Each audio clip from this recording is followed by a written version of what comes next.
What's up, y'all? This is Matthew from The Rim Review. The Rim Review is a page that offers in-depth player analysis and gives nuance to the way that you watch basketball. In this series, we're going to be going over every single prospect in the upcoming 2026 NBA Draft. And in today's episode, we're going to be looking at a two-time national champion in Alex Karaban. When addressing Alex Karaban through his offensive strengths, there are a few things to note. Most notably, he has really great awareness and techniques off screens. Whether it's shooting or he's the screener, he does a great job. He also makes great snap decisions in attacking closeout situations. He was in a 1.15 points per possession in attacking closeout possessions, which is really efficient. And he's also simply a great shooter. It was high volume, 37% beyond the arc, and he just simply can hit it consistently. And then lastly, I think he just simply does the little things. He has good IQ through cutting and splits, and it's just something you really want from a veteran college basketball player. Talking about his weaknesses, though, there are a lot of examples and weaknesses in his game. Firstly, he simply just can't create for himself. He had a total of 4 possessions in isolation last year, and so he can't really do anything on his own. He also has pretty bad playmaking tendencies. He passes while in the air and also has a ton of one-handed passes. He's also pretty slow when going downhill and lacks a general change of direction. And then also, although I'm not fully bought in because I think he can be a pretty solid shooter, off screen, he only shot 29% last year, although it was a little bit better in previous years. As I discussed, Alex Karaban is simply a shooter. Although, he's not the best in his class, he is able to stretch the floor and, a bigger body that can, hit these type of threes. In this example, they're running into transition, and he simply reads the defender, steps back, and hits an off the bounce three. I really like his patience.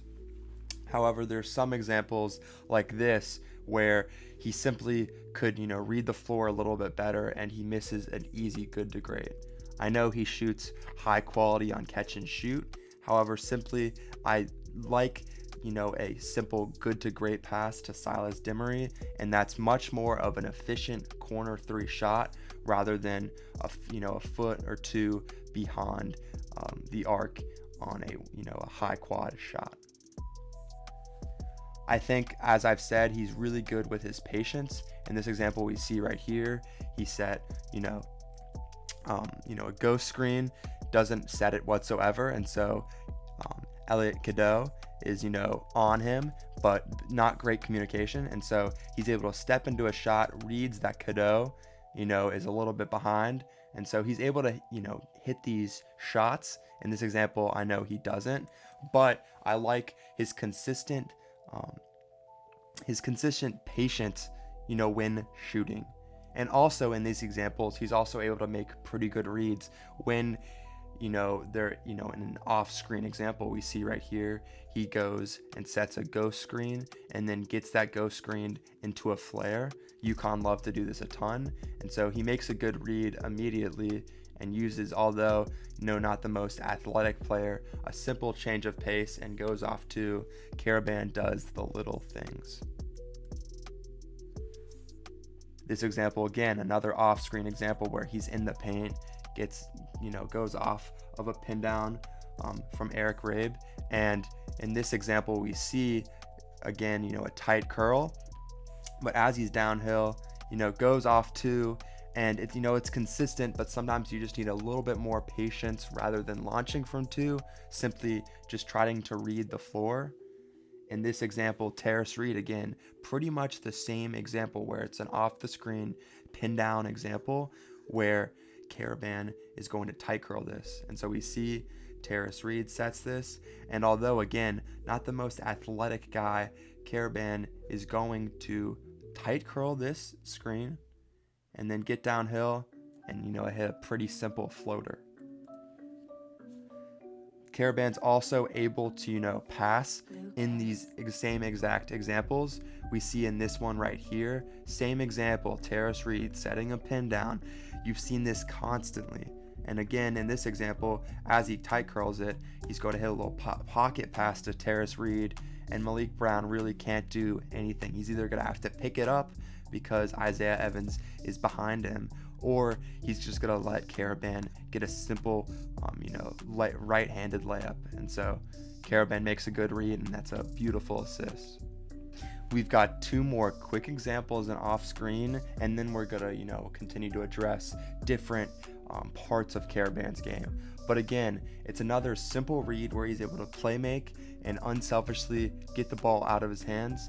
Same exact picture.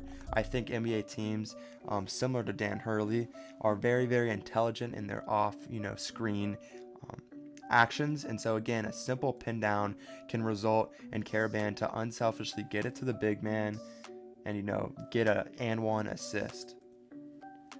He's also able to shoot off of screen, although he didn't do it incredibly this past year. He does have this awareness where he's able to bump back, after, fighting through the screen. And so again, as I've said, same picture over and over again. Terrace Reed is setting the pin down, and the DePaul defender goes under. And obviously, as I've addressed this, we call it, a bump back, where instead of Karaban continuing to run to the ball, he realizes as the DePaul defender is going under the screen, he can, bump back and then hit a pretty much uncontested three.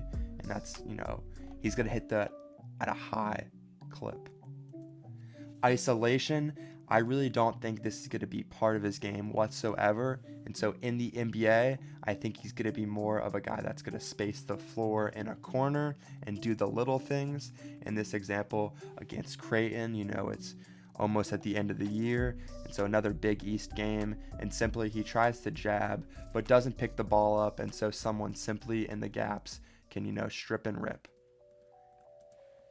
Going into dribble handoff scenarios, I don't think he has, a ridiculous, change of pace. And in this example, just his lack of athleticism hurts him at the rim.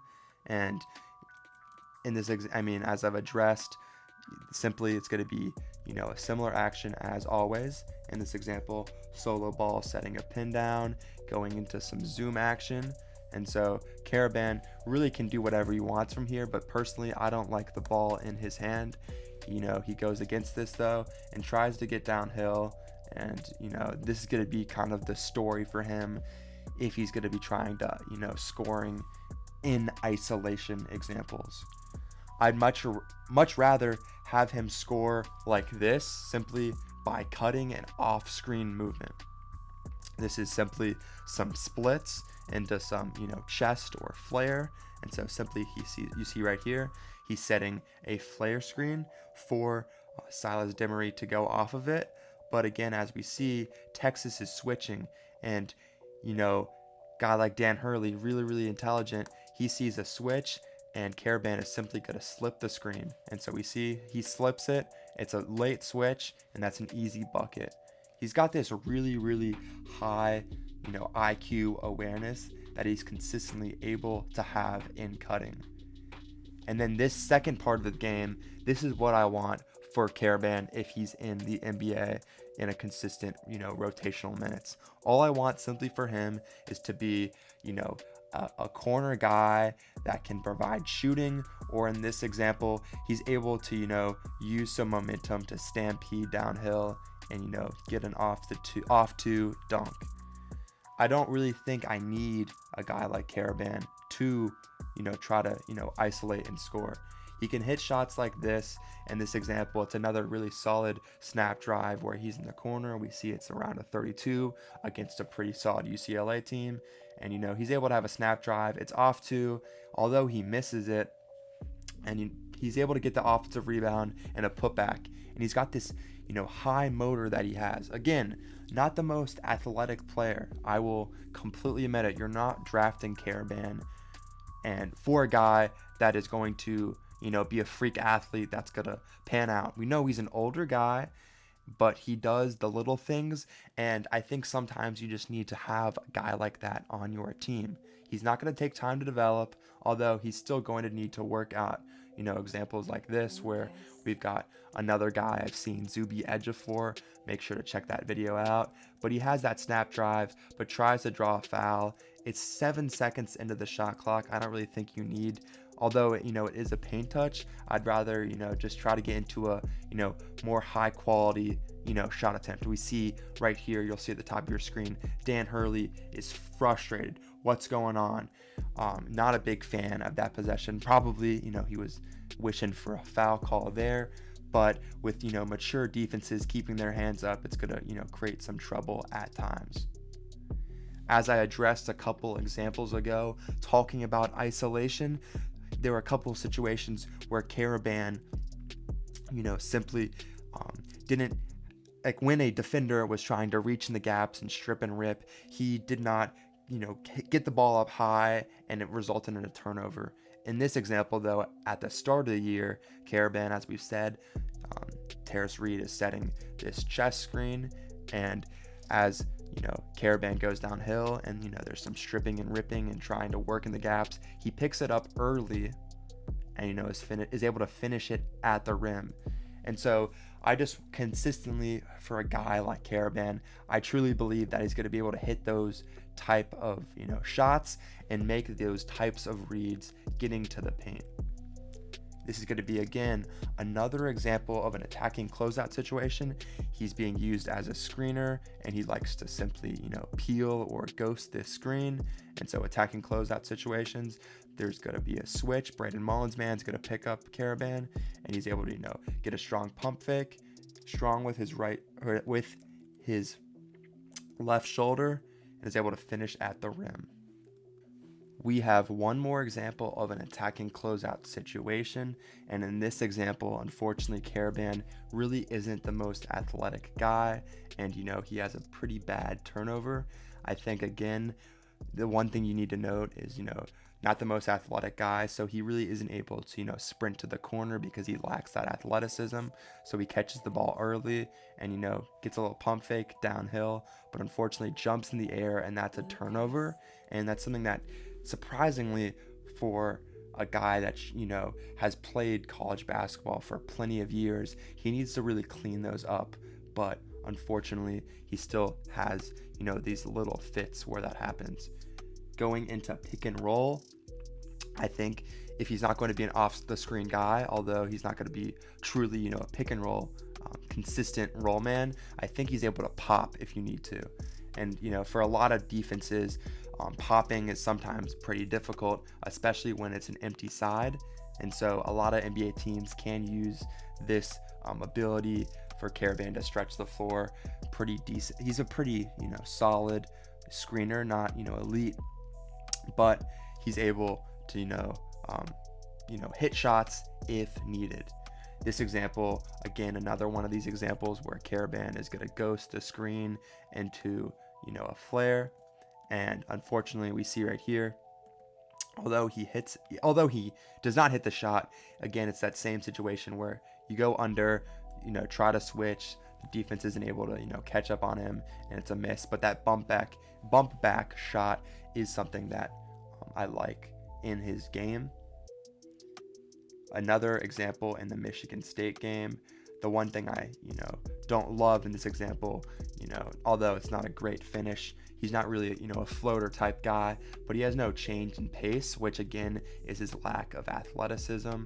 We see gets downhill, no really change of pace. We see right here the Michigan State defender is behind him. I think you can simply, he's got a little bit more mass on him. You can try to probe. Terrace Reed can simply maybe Gortat seal him off, and Karaban can try to go downhill, but neither do the more intelligent, higher IQ decision, and it results in a pretty bad floater by Karaban. And then the one last thing I want to point out is similar to what I've said with his passing, where sometimes it's just not great. This example was telegraphed, and Karaban a lot of the times had these one-handed passes. They're UConn in the paint. We see right here they're setting a punch screen, and so Brandon Mullins is setting a screen for Terrace Reed, and so Karaban is trying to get that ball quickly to Terrace Reed, but unfortunately one-handed pass telegraphed, and that's a turnover. Switching ends and talking about defense, I will be completely honest, Karaban isn't the greatest defender. Addressing his strengths, the one thing I will say you will get out of him is that he has great defensive IQ. He consistently, every single example I will show, he has his hands up vertical. Also, he consistently has, body between the ball. He's able to wall up pretty consistently. And he also, has elite effort when guarding the ball. Again, not the most athletic, but he consistently is able to put out effort, on the defensive end. Talking about the weaknesses, though, there are going to be obvious ones, specifically when addressing his athleticism. He lacks lateral quickness, especially against quicker guards. He, when he's in pick and roll, guarding, the roller, the guy that's setting the screen, he sometimes has slow recovery against pick and roll, which, is a little unfortunate, especially for teams that might, pop the screener. Additionally, he sometimes gets clipped off screens when he has that lack of mobility when navigating said screens. And then talking about closeouts, it's sometimes just a little bit choppy. This first example is going to be in transition, and the thing I really like is that he has a good pickup point and is able to stop the Villanova defender. And so two things to note. One, I like that he's sprinting back, although he's not athletic. He's able to sprint back and turns his body in time where not only his fellow UConn defenders can, help, run back in transition, but he again has that hands up, body between, and gets some help from fellow defenders and prevents an easy transition attempt. I'm also wanting to address post defense, and there's two parts to this game, although again, not the most elite defender. I will say post defense, he brings this effort. I love that he's fighting and he's, preventing an easy catch in the post. It's a tough catch, and then once he forces that tough catch, he's again strong. Same picture, hands are up. Consistently, I like that he's, a fighter. And so again, pretty similar scenario. Although he gives up a shot, a pretty easy shot, I like the fight and the initial part where he's trying to prevent, the pass into the post. But unfortunately, he lacks some strength at times, and so when he's guarding true centers, he's going to get sealed, and this is a pretty easy layup. But I will say he does consistently have that effort, especially guarding the post.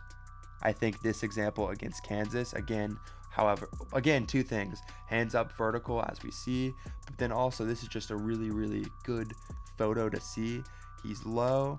We see right here, very, very low, and, having his right hand on the, back of pretty much any post player he's guarding. So I really, really love the effort that he has on, when guarding the post. But now I want to address on-ball defense, something that, it's going to be a little bit difficult for him. So in this example, we see, he fouls Donovan Dent, but when he's guarding these quicker guards, so if, NBA teams do decide to, switch 1 through 4, whatever it may be, sometimes he's going to struggle, and get a little choppy, lacks that lateral of quickness that you like to try to grab from a prospect.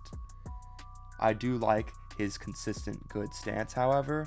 In this example we see, just keeps his hands up, and that's all you really need to see.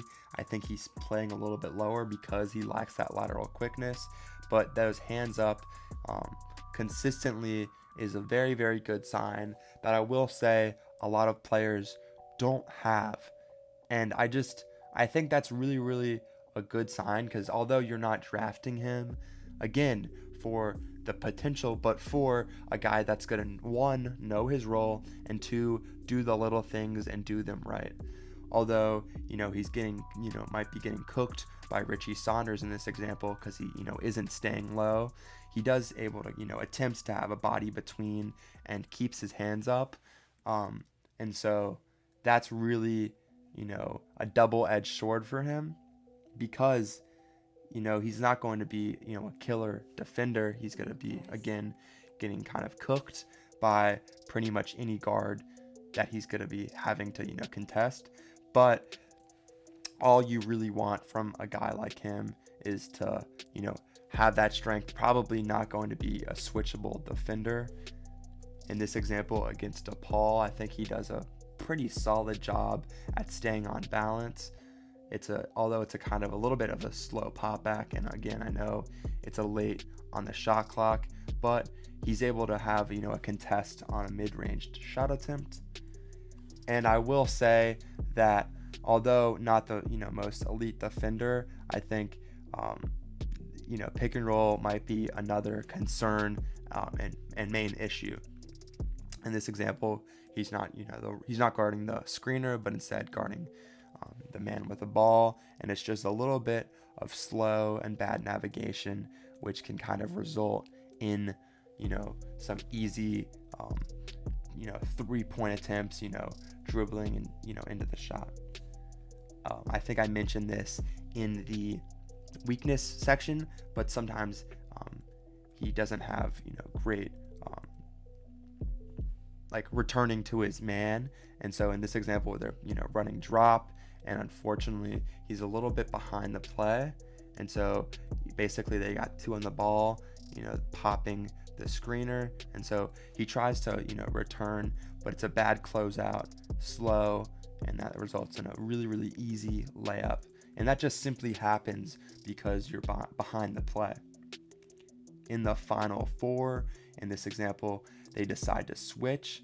And so I think, although, he's not going to be an elite switchable defender, especially against guards, if this guards, in this example, Andrei Stojakovic, decides to go downhill, Karaban simply is able to, stand his ground, stay vertical, and get a pretty easy block.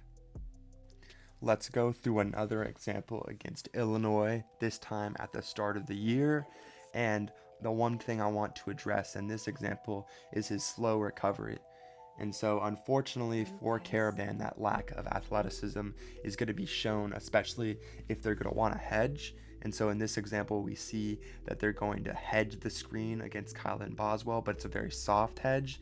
And so as Karaban needs to, retreat and get back to David Markovic, it's just a lack of effort. He doesn't even, run in a straight line. He just simply goes to the elbow, I guess. And so David Markovic, a guy that shoots, 37% from 3 on high volume, is able to, in most cases, hit those type of shots.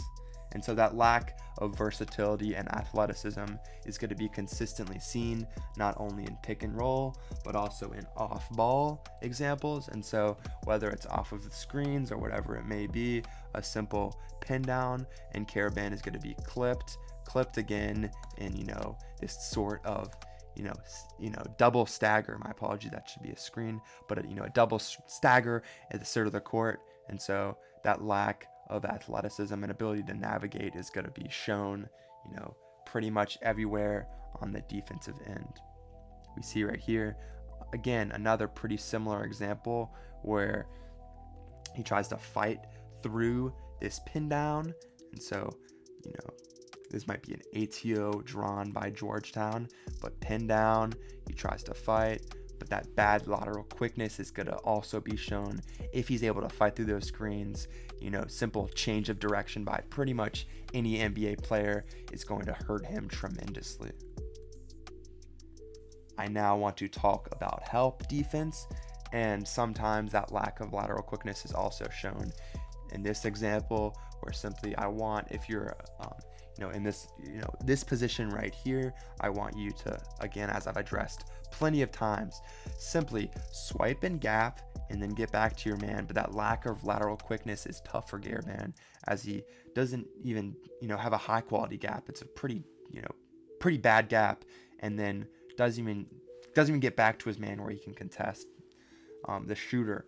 And that's pretty much something consistent in his game where he lacks, that athleticism. Again, another example, this one against Arizona, where again, you're at the elbow this time. Again, all you need to do, quickly gap, get back to your man. But Karaban lacks that lateral quickness, as I know I've said that sentence maybe 5 times, but it's going to hurt him tremendously at the NBA level. Although I will say in help defense, sometimes he has rotational awareness. Simply, he hits that read, and although not the most ridiculous defender, he is able to get a closeout block. And so I like that he has that situational awareness to rotate. But it's not nothing you should consistently expect of him. This one, he's the low man, so he quickly, in this example, he does do both. And this is just kind of a difficult situation that Karaban is in. But I like his awareness where he knows he's the low man. He's not really in the position he needs to be. So he sprints back, tags the roller, and then runs and tries to close out. And so that's pretty much all you can do in Karaban. I know, it's a made shot, but that's really all you can ask for a low man when a play gets blown up like that. Again, this is going to be, one last example of closeouts. And although it's a little bit choppy, as I will say, I do like the effort and his ability to stay low when he's closing out. He reads the spin move, stays vertical, stays low, and, it's a forced missed shot attempt.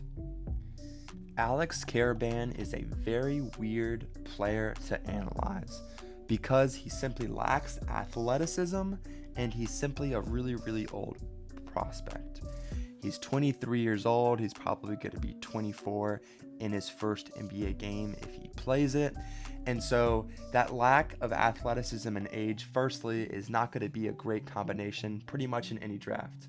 However, I will say there are a few things that make him an interesting prospect that a team might decide to, spend a mid or late second round pick on him.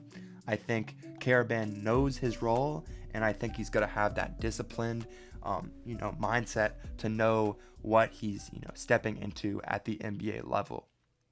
He's a good shooter who can space the floor. It does not need the ball, and I think in the NBA, the most effective players that aren't superstars are guys that know their role, and I think Karaban knows it clearly.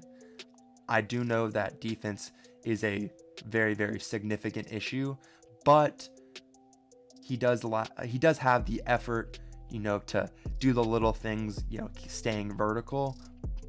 But on the other end, obviously, that lateral quickness and lack of it is, a little bit hard to watch, in film. I will say he does make winning plays and has, a great mentality, especially, being a mature player playing college basketball for plenty of years. So I think he can be a bench contributor, but probably nothing more than that. So I will say thank you so much for watching another episode of the Rim Review.